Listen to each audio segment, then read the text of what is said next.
Hey everyone, Mr. Sujano here, your source for gaming, tech, emulation, and open source news. Let's get started.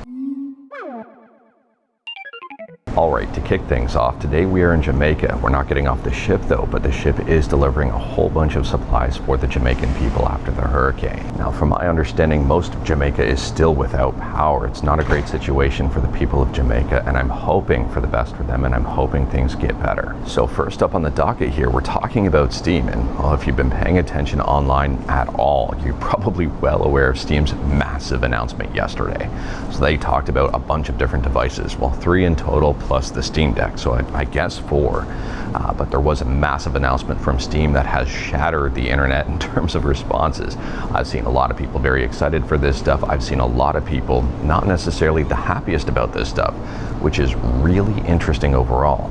Namely, I've seen a lot of Nintendo fans and Xbox fans as well not happy with Steam's announcement, which makes no sense to me, but here we are. So aside from the Steam Deck, the 3 devices that were announced were the Steam Machine, the Steam Frame, and the Steam Controller. We have talked about all of these in previous videos, but fortunately now we get to see them in all of their glory, and glorious they are. And I would say that all 3 devices are getting their fair share of a lot of attention. So for the Steam Controller, it will be compatible with Windows, Mac, and Linux, and also iOS and Android.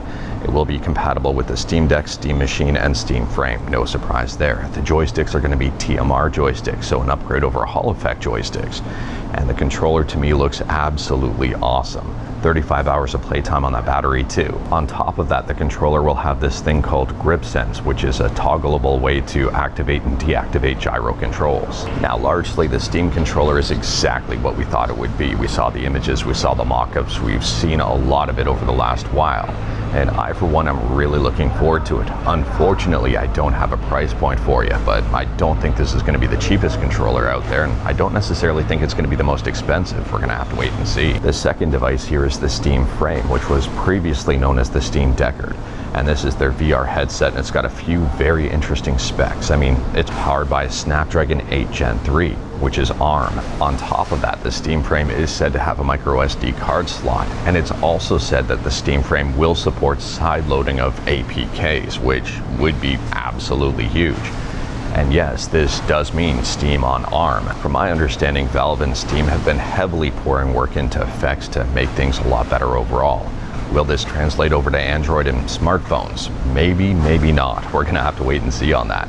I would say this is a huge glimmer of hope, though, for Windows games on Android devices. We'll have to wait and see. And the third device, which is arguably generating the most interest, is the GameCube, or the Steam Machine. And this one is a PC said to be 6 times more powerful than the Steam Deck. The Steam Machine will be available in 2 different flavors, one with 512 gigs of storage and the other one with 2 terabytes of storage. And I'm going to guess the 512 is the cheaper one, the 2 terabyte one would be the more expensive one. It'd be weird if it was the other way. Anyways here, I think it's also going to be shipped in a bundle with a controller or without. As for the CPU on this one, it's a semi-custom AMD Zen 4 6-core 12-thread up to 4.8 gigahertz and 30-watt TDP. Now they say here it does support 4K gaming at 60 FPS with FSR. I do have my doubts about that though, because the GPU on this one will be 8GB DDR6 VRAM. That may be limiting in a bunch of different areas here, and we'll talk about that in just a second. They do say ray tracing is supported, and the RAM on this one is 16 gigs of DDR5. Now, interestingly here, the Steam Machine will have a customizable faceplate, and it does have a customizable LED bar. And the look of this kind of looks like a GameCube or maybe half of an Xbox Series X. I don't know here. Let me know your thoughts about the look and the specs of the Steam Machine in the comments below. Now, if you wanted to get a better look at these devices and kind of see them in action, bigger channels like Digital Foundry and Linus Tech Tips already have videos out showcasing these devices, and I would recommend checking them out. From what I see so far, these devices look pretty darn good. Unfortunately, I did not get an early look at these things. I didn't even get the heads up that Valve was making this announcement. I'm just a one-man show and small potatoes in comparison to those channels.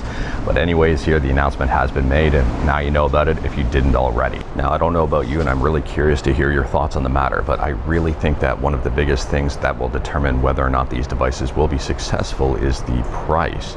Right now there's a whole lot of speculation as to what exactly the Steam machine may cost. Some people are saying it's going to cost around 400 bucks. I've seen estimates up to 800 bucks. Now, I'm not going to lie here. I'm curious as to the overall success of that Steam machine, and let me know if you agree with me or disagree with me in the comments below, but I think Valve is going to have to focus on 3 different things here. One is the price, making sure that this device is affordable and very attractive to buyers. Number 2 is possibly working on the anti-cheat situation. This is not necessarily Valve's direct fault, but at the same time here, maybe they can contribute to those programs to possibly help make them work on Linux. Some of the biggest AAA games are not compatible with Linux, which is a huge problem and may push away a lot of prospective buyers. And number 3 here, and this one, this might be a hot take, but I do think that desktop experience is going to have to be refined a little bit more for people to make the jump from Windows to Linux. It's not a small jump overall, and if they can make it a little bit more seamless and a little bit easier to use, I don't want to say mindless, but at the same time, making it more simple to use and problem-free, I think a lot of people will enjoy it.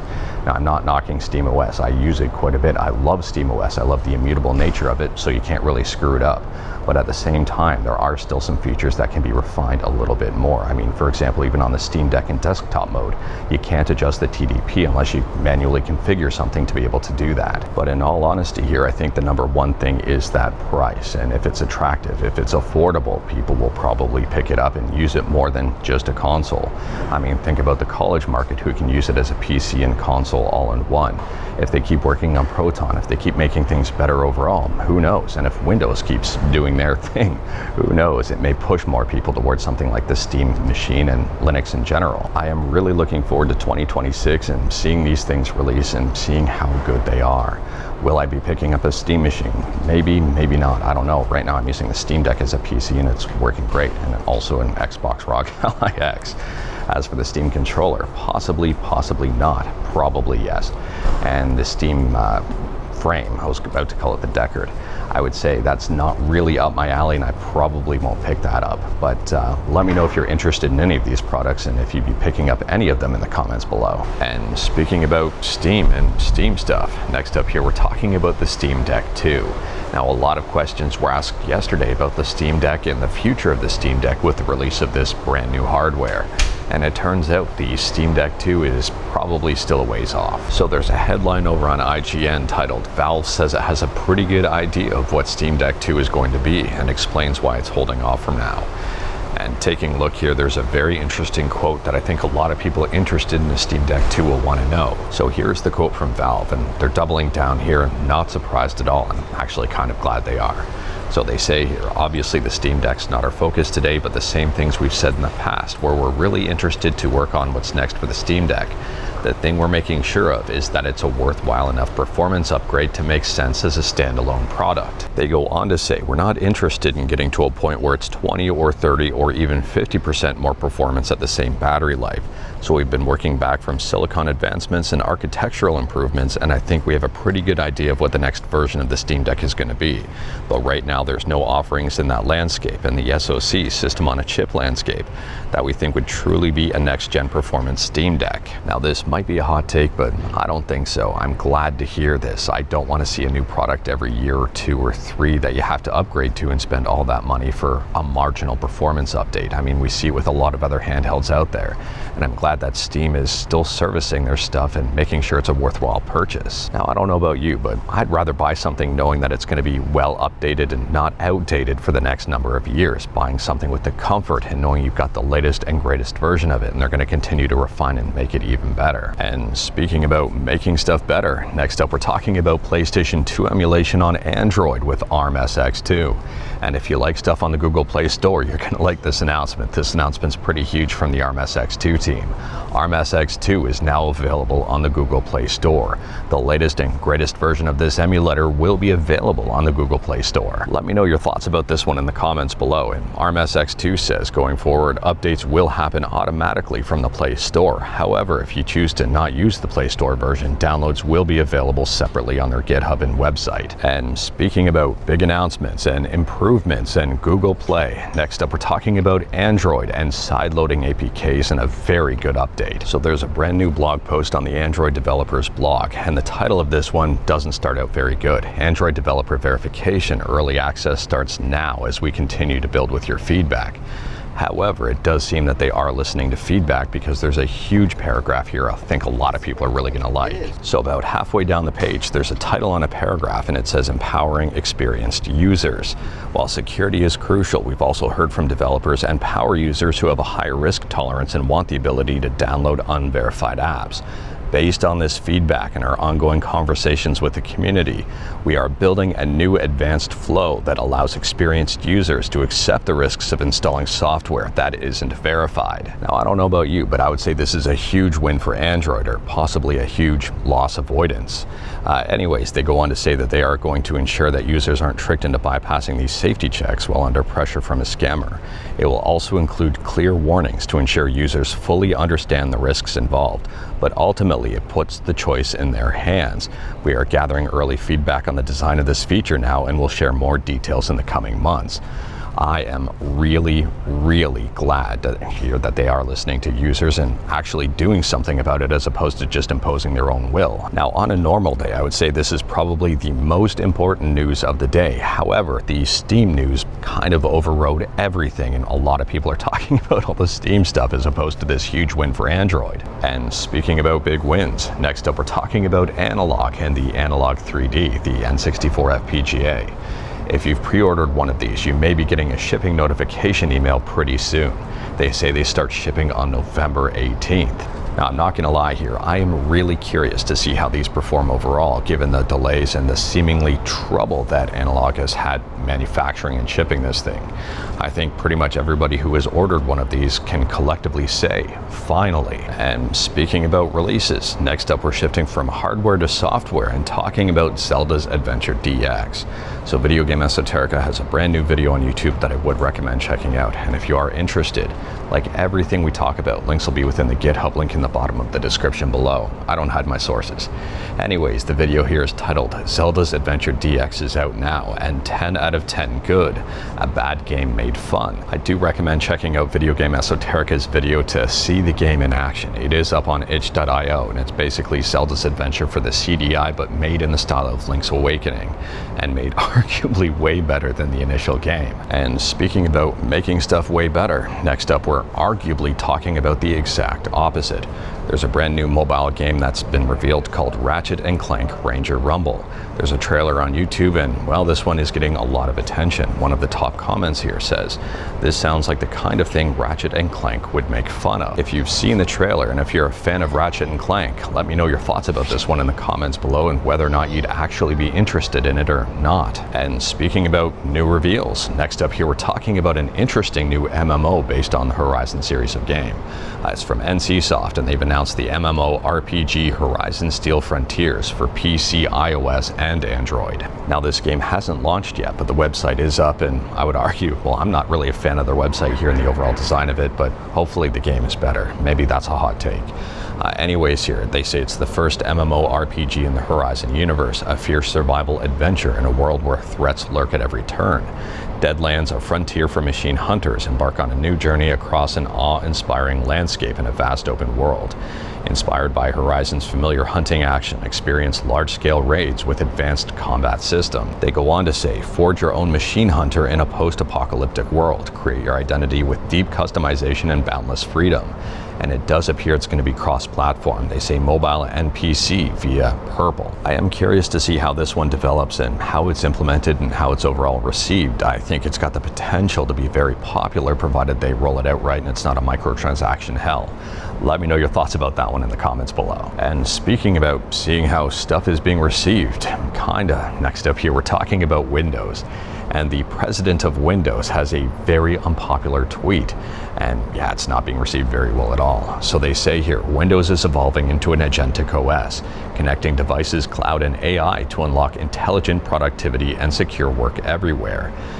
And holy smokes, yeah, looking at the responses on this one, they have actually turned off commenting. I mean, I'll drop a link to the tweet in the GitHub below, so feel free to read through the comments if you want.